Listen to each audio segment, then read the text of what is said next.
Galera, bom dia, boa tarde, boa noite, boa madrugada. Meu nome é Sidney Martins, professor de língua portuguesa aqui do LAC Concursos, o maior site de videoaulas do Brasil, quiçá das Américas. Vamos parar de enrolação, vamos direto ao ponto e hoje a aula é uma aula pesada, é a aula sobre pontuação. Detalhe, quando a gente fala de pontuação, você já deve estar pensando numa porrada de sinal, 2 pontos, travessão, parênteses e por aí vai. Só que é o seguinte, o principal sistema de pontuação que cai em prova é a vírgula. Então, se você dominar bem o processo da vírgula, você vai, no mínimo, mandar bem na prova, pelo menos nos assuntos de pontuação. Porque, normalmente, 95% das questões que cobram pontuação cobram, na verdade, a vírgula. Então, a gente parte desse pressuposto e é por isso que a gente enfatiza sempre a vírgula, ok? Então, vamos lá. Vamos entender o que a gente chama de sinal de pontuação. Então, aqui, ó, chamamos de sinal de pontuação o uso de sinais para marcar na escrita pausas e mudanças de entonação típicas da fala. Então, olha só, eu tenho aqui 3 estruturas com a mesma sentença. O que muda é a pontuação, e isso vai mudar a entonação do camarada na hora da pronúncia. Então, eu digo aqui, ó, eles fecharam a porta. Primeira frase. Segunda, eles fecharam a porta. Agora, a terceira, eles fecharam a porta? Então, isso vai mudar. Então, na escrita, eu marco estas pausas e estas entonações. Eu só não posso dar mole de pensar que a vírgula é uma pausa, porque a vírgula não é. A vírgula, na verdade, é uma estrutura sintática. Então, para que eu possa resolver bem as questões de vírgula, eu tenho de dominar sintaxe. Eu tenho de conhecer muito bem o sistema SVC. Então, aqui, ó, nas provas são frequentemente usadas a vírgula, o ponto e vírgula, os 2 pontos, o travessão e o parênteses. Por que eu destaquei a vírgula? Porque é o elemento mais cobrado na prova. Então, vamos lá, vamos dar uma olhadinha aqui, ó.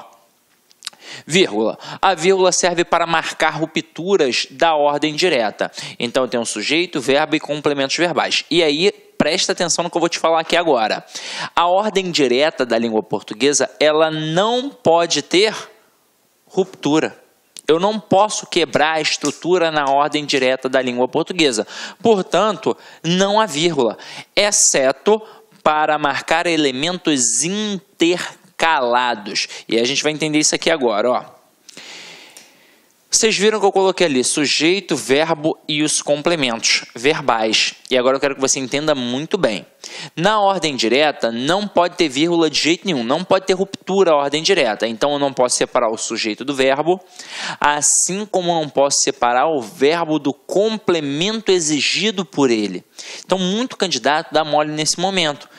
O autor da frase, o avaliador da prova, ele coloca a frase na ordem direta e em algum momento ele coloca uma vírgula. Aí você pensa, impossível, ordem direta não pode ter vírgula. Só que quem ensinou isso muito bem pra gente na época da escola foi a professora lá do ensino fundamental, porque ela ensinou assim, ó, SVO e os complementos. Por que ela fez assim? Porque para a gramática tradicional, o verdadeiro complemento do verbo é o objeto. Então, quando a gente fala de complemento verbal, quem é o verdadeiro complemento do verbo? É o objeto, seja ele direto ou indireto.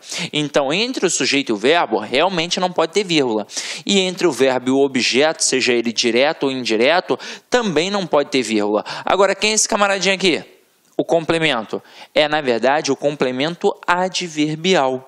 Então, ele na ordem direta tem como posição original o final da frase. Só que aqui, por ser um termo que meramente indica uma circunstância, a gente pode colocar uma vírgula facultativa. Eu posso colocar uma vírgula facultativa. Pronto, e acabou. Agora eu quero que vocês entendam o seguinte. Vou apresentar aqui uma estrutura. Vou apresentar uma estrutura. E depois a gente vai trabalhar em cima dos slides que eu coloquei aqui para vocês. Eu coloco assim, ó. Sidney comeu uma torta ontem. Nesta frase, a priori, muito candidato vai pensar, ué, não tem vírgula. Realmente não precisa de vírgula. Mas que pode ter uma vírgula? Pode. Aqui, como é que eu vou matar se tem ou não tem vírgula? A primeira coisa é achar o verbo. Então, aqui eu tenho o verbo comer. Eu pergunto a ele quem é o sujeito. Como é que eu pergunto sempre quem é o sujeito? Sempre quem ou o que. Então, quem comeu? Aqui, ó, Sidney. Então, entre o sujeito e o verbo, não pode ter vírgula de jeito nenhum. A não ser que aparecesse ali uma estrutura intercalada. Agora, o que foi comido? Uma torta. Então, nesse contexto, quem come alguma coisa, no caso, comeu uma torta. Então, eu tenho um verbo transitivo direto e uma torta é o objeto direto. O objeto é o verdadeiro complemento do verbo, porque esse verbo possuía sentido incompleto. Se eu chegasse para você do nada e falasse assim, ó, Sidney comeu, você me perguntar o quê? É a demonstração de que o verbo tem sentido incompleto, portanto, ele exige um complemento verbal, que é o objeto. Então, se eu falar Sidney comeu uma torta, tranquilo, porque quem come, come alguma coisa. Agora, eu coloquei ontem. Aquilo dali foi um algo a mais, foi uma mera circunstância indicada. Tinha necessidade? O verbo exigiu? Não, o verbo não exigiu. Mas como foi um algo a mais, não tem problema. Só que é o seguinte, nessa estrutura aqui, ó, em que eu tenho sujeito, verbo e objeto, eu realmente não posso ter vírgula.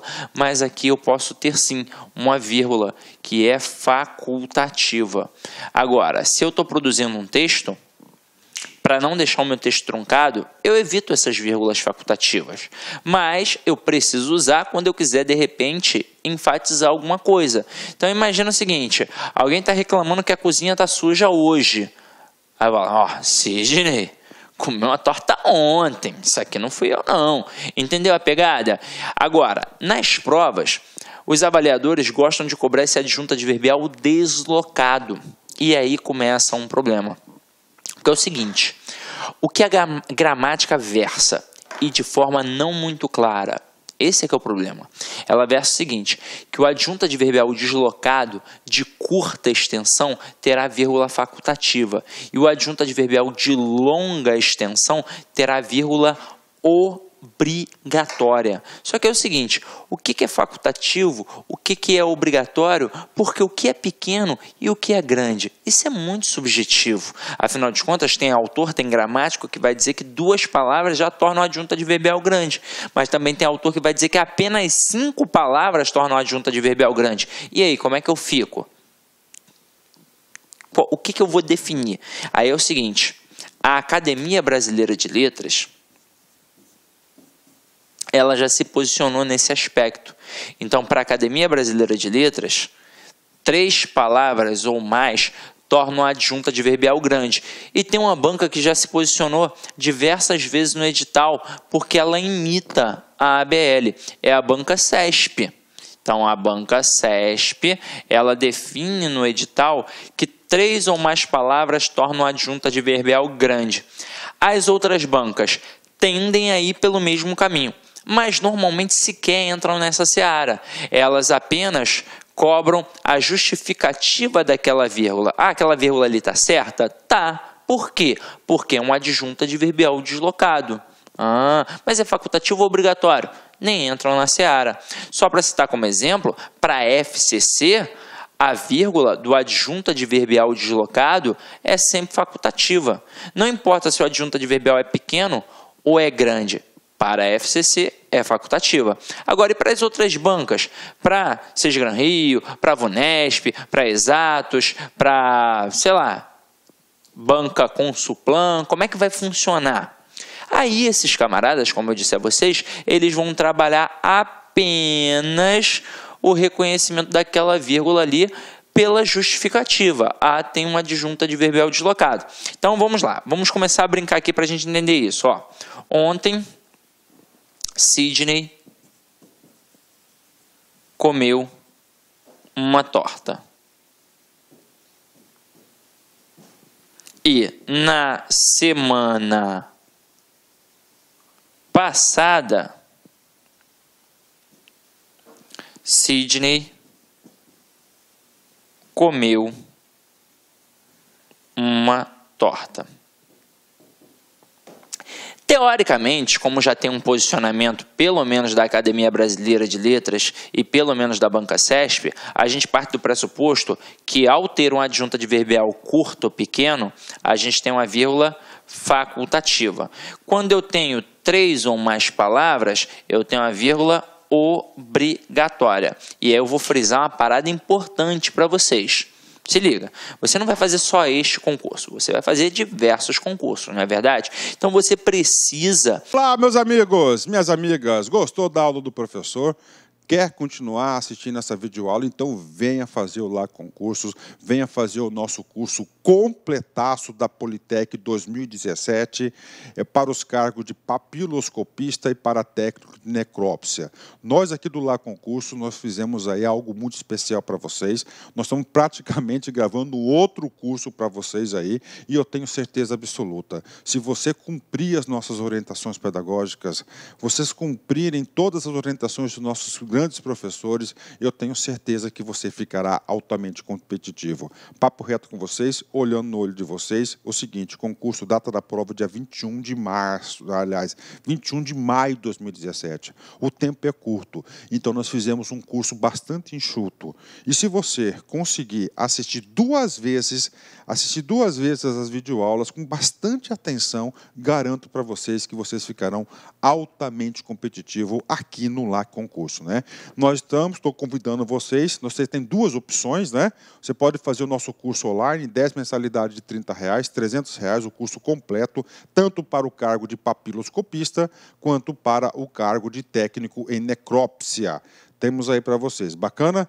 A banca é o FMT e nós temos outra opção, que é a opção do curso nosso presencial. Tá? Nós temos o curso presencial. Ah, professor, estou querendo somente aquela parte de conhecimentos específicos. Então, cara, corra atrás, conhecimentos específicos, você pode se matricular. É só entrar em contato com a nossa central de atendimento, né? Olha só, o último concurso que nós tivemos no estado aqui foi da Sejude, a GPEM. O LAC Concursos orgulhosamente apresenta para vocês os nossos 354 alunos aprovados, tá? Eu tenho como provar um a um desses alunos aprovados do LAC Concurso, né? Então, seja aí também um aluno aprovado aqui do LAC Concursos. Espero vocês. Um forte abraço, fique com Deus. Tchau, tchau. Clique lá.